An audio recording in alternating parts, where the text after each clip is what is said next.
Welcome to another video as part of the Waste Type Wednesday, where we are looking at the various waste types and the categories. In the previous Waste Type Wednesday series, we saw plastic waste, and in today's video, we are going to look at electronic waste. I am Praveen Kumar, the creator educator at Trash the Trash, an online learning social platform for you to create an impact or income in waste management. Let's get into the video. We are going to look at electronic waste from four perspectives. First, in terms of growth. Globally, if you take more than 500 million tons of electronic waste is generated every year. And if you take India, as per estimates, it's around 3.2 million tons per annum. But again, I'm not sure about these numbers. Why?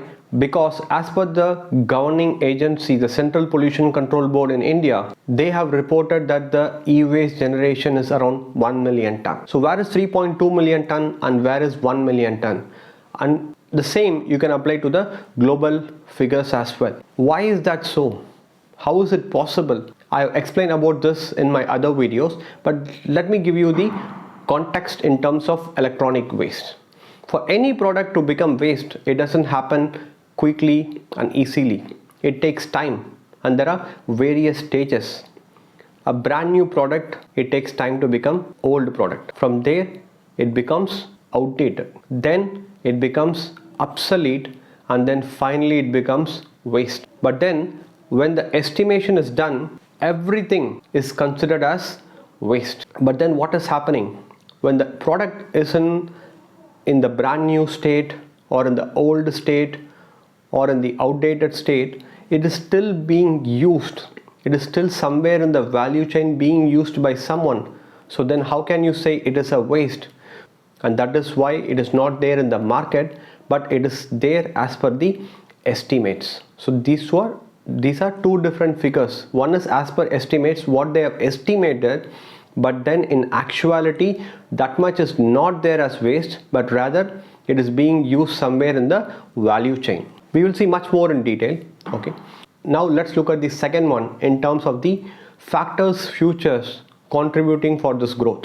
We live in a digital world and we are all trying to become tech savvy. More and more advanced digital penetration. The technology is advancing so rapidly, so more and more futures are coming in, and that in turn is getting fused as part of our lifestyle. So what is happening? We are buying new gadgets and often we are trying to replace them. And this digital penetration, it's also happening at a faster pace in the rural area as well, due to affordable devices and affordable internet data packs. There is more penetration, more smartphones, more electronic gadgets easily accessible and available to a wide population. If you look at the market, only certain brands, they stay at the premium segment, whereas the rest of the brands, they try to stay competitive in the market in terms of the pricing and the future. So because of that, they are able to capture more and more market. And the other reason is that whatever is a product, before the electronic products were so expensive, because of the Chinese manufacturing in mass production, that has significantly reduced the cost and that made the product affordable by everyone, and there is quicker replacement of the product. It doesn't become waste, but it is somewhere in the value chain. That means more and more is the consumption of the electronic products. Let's look at trends. Out of that 1 million ton which has been reported by the governing agency, how much do you think has been officially processed? In India, less than 0.2 million tons, which is 20%. 3.2 million as per estimates, 1 million as per the governing agency, the generation, and out of that, less than 0.2 million ton got processed. Don't be shocked. This is the ground reality. And if you think it is the fault of the government, no. I will tell you why. So the figure stands at less than 20% got recycled. Even the word recycle is not correct. It is processed. So we don't know what happened in terms of processing. So any electronic product, if you take, once it becomes waste, it goes through a certain processing. First it gets collected, then it gets dismantled, where the product is getting tear down into different parts. If you take a smartphone, the battery is separated, in dismantling. The display is separated, the speaker is separated, and then the printed circuit boards, everything is separated. This is the dismantling. And after that, each of them gets recycled. For example, the printed circuit board gets recycled to recover the gold, silver, copper, palladium. The lithium ion battery gets recycled to recover the lithium, cobalt, aluminum, copper, either in the pure form or in the alloy form. When I say that 20%, it is not purely recycling. It could be anywhere. It could be either dismantling or recycling. So that is why I use the word less than 20% got processed. There is a clear distinction between dismantling and recycling. If you look at the global figures, less than 20% gets recycled. What about the balance? The balance either ends up in the informal sector or it ends up in landfill. And if you look at India or any developing or undeveloped nations, majority of the waste management market is controlled by the informal sector, also known as the unorganized sector, and less than 10% is controlled by the formal sector. The same is applicable for electronic waste as well. Whatever waste that is getting generated internationally by developed nations, it somehow ends up in the developing or undeveloped nations. And again, where does it ends up mostly? Let's try to analyze all the figures. 90% of the market is controlled by the informal sector, 10% by the formal sector. Out of 1 million ton, less than 0.2 million ton has been processed by the formal sector. What about the balance? Is it with the informal sector? It may be, or it may be somewhere in the value chain. But then again, it is predominantly controlled by the informal sector. But then where exactly is the problem comes that every time you read an article on the newspaper, it always says that informal sector is doing a bad job, as if they are the evildoers. Why is that the case? Let me tell you why. Any electronic waste, if you take, I talked about the various stages. Brand new to old to outdated, obsolete, then it becomes waste. Brand new, old, outdated, till that it gets repaired. And maybe in obsolete state, the parts get harvested. And when it becomes waste, then it gets recycled. If the product is getting repaired or harvested, then there is no problem at all. But the problem actually arises when it gets recycled by the informal sector. Recycling is nothing but recovery of metals from the electronic waste. But then what happens? The way the informal sector is processing or recycling the electronic waste is creating so much of environmental and health problems. How? When I say recycling, it goes through certain action. This is something I have talked about in the challenges. I will talk about recycling in detail in the future Model Monday series.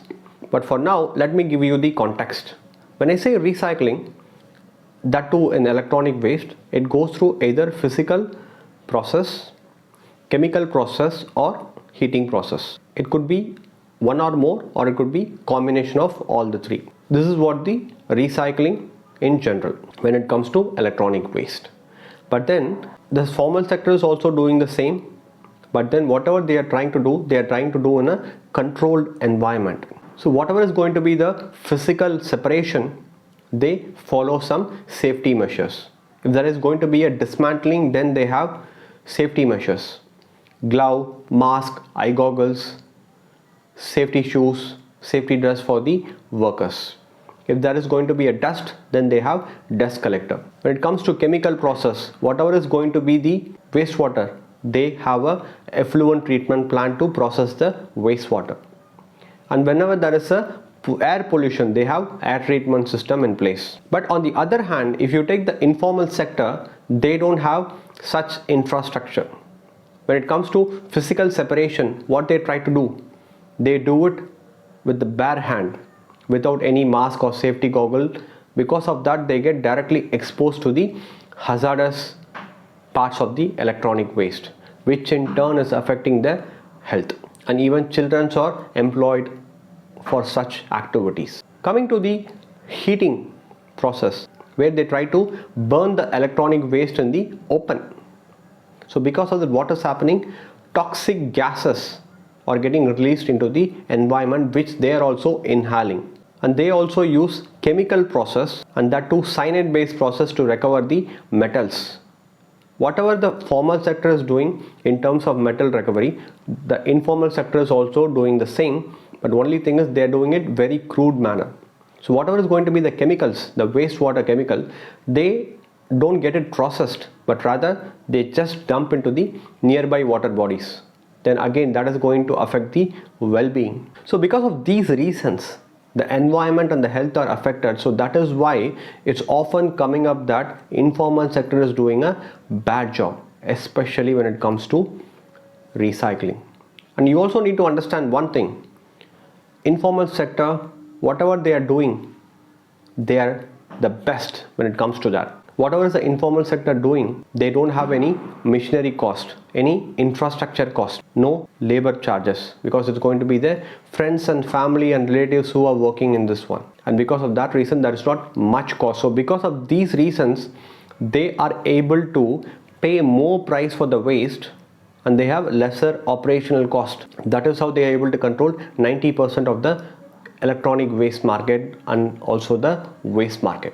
Whereas the formal sector, they have so much of infrastructure, compliances, and they have a huge cost associated with that. Because of these reasons, they are not able to pay as high as the informal sector. So that is why most of the waste ends up with the informal sector. Now let's look at the legislation. If you're going to say that the government has not done a good job, then you are wrong. The informal sector, the unorganized sector, they are doing such a good job. If you look at them, they are the highest employment generator, and also they are contributing so much for the GDP. So any drastic decision is going to affect millions of workers, millions of livelihood.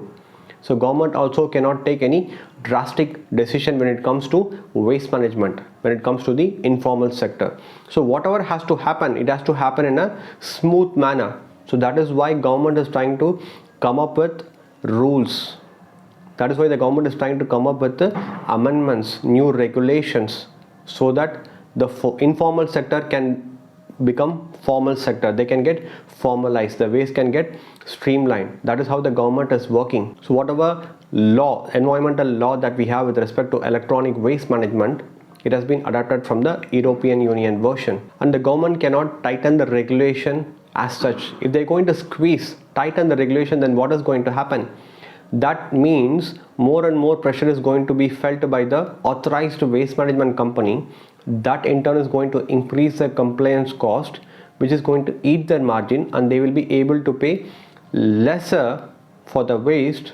That means the informal sector will have the upper hand. So because of these reasons, government has to come up with a regulation that is going to create a win-win situation. So that is why the government has decided that why to put so much pressure on the waste management company, but why not on the manufacturer, producer, seller, importer of electronic products who are making money out of it.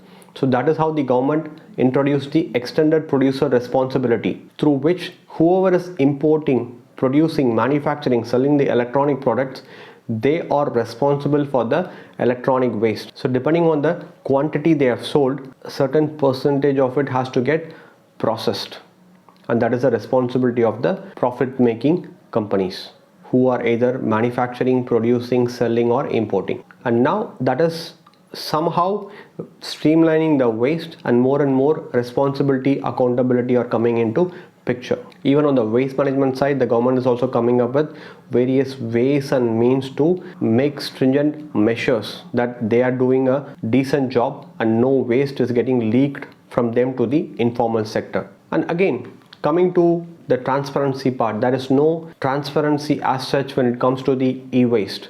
How much is the generation state-wise? How much is getting processed? Who is doing what? That much transparency is not there in the system. There is no such information available in the public domain. Of course, the government has the information, all this information consolidated from the waste management company through the respective state pollution control board.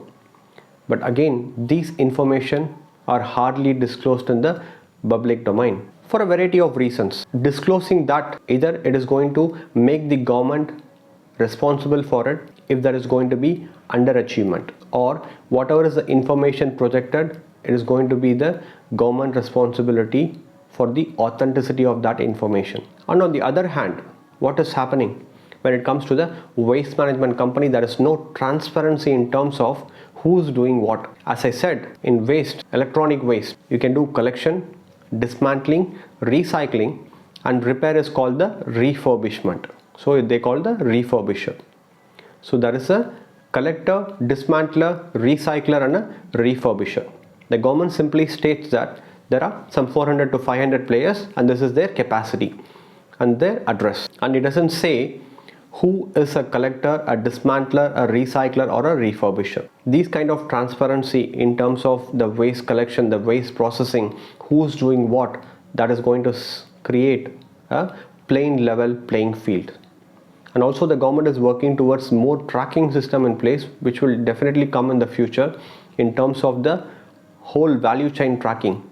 Who's disposing the waste, where it is coming to, what is happening to the waste, what is coming out of it, and to whom it is being sold.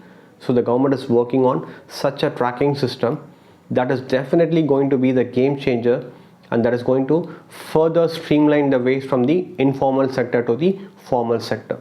Whatever is the change, they are trying to introduce it smoothly and slowly.